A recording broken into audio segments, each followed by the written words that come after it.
ens sapiguéssiu dir què penseu fer amb els tècnics de Morralla. Teníeu el pla d'ajust, ja parlava de serios contractes que s'havien de revisar, entre ells parlaven dels tècnics d'indemnització a Morralla. Llavors ens agradaria saber si tindran continuïtat i renovaran els dos tècnics que hi ha a Morralla el proper any, si us ho podríeu dir. És una cosa que no acabem d'entendre. Després de passar aquest estiu, vam anar a les barraques que han muntat a Lloret, a les barraques de Malgrat, barraques de Santa Susana, barraques de Pineda, barraques de Calella, barraques de Tordera, barraques de Palafolls, però Blanes no. Llavors resulta que pobles, fins i tot amb pressupostos 10 vegades més petits que el de Blanes, poden permetre's un petit escenari amb uns quants grups, uns quants dies, amb diverses entitats, i sembla que aquí costa molt tornar a reenganxar projectes com aquell.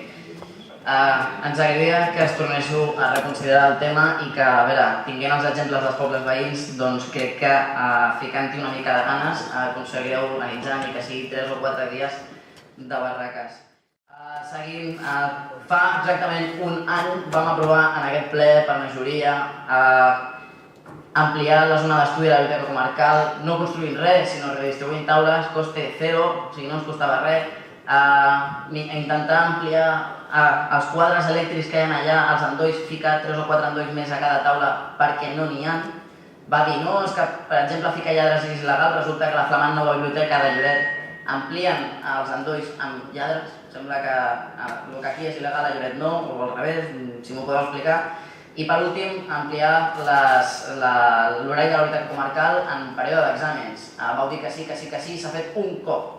Un període d'exàmens s'ha ampliat per complir la moció. Dèieu, no, si això és un projecte que tenim, s'ha complert un cop i després de la nostra moció.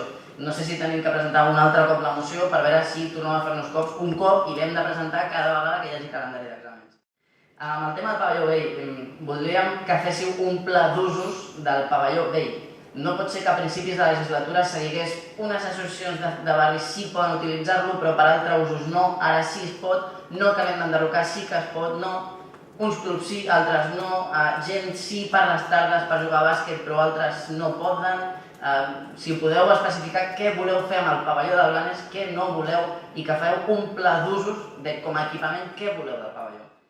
Per últim, el tema de Nacional 2, fa un dia el Ministeri ha descatalogat el projecte de Nacional 2 entre Tordera i Massanet.